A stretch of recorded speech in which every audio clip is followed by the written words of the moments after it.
de la Mixteca.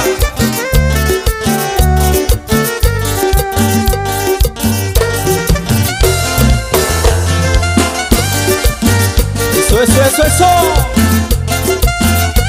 Puro saborcito.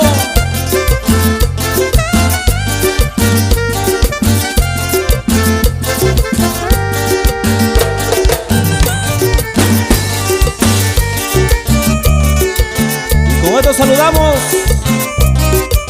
al amigo Andrés García Gálvez de San Juan, Puerto Montaña, que radica en la Unión Americana.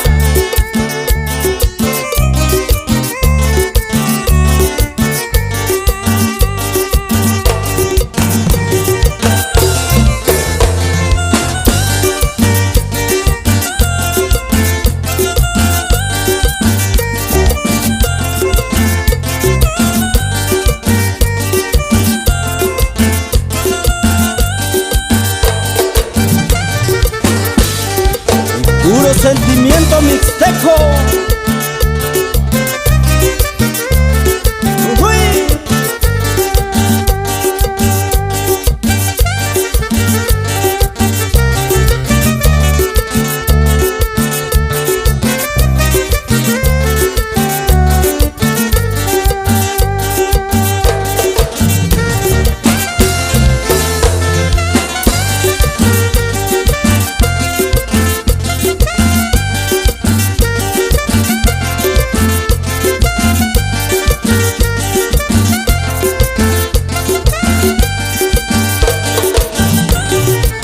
Con esto saludamos a la familia Alvarado Trinidad de San Vicente Amole, Guerrero.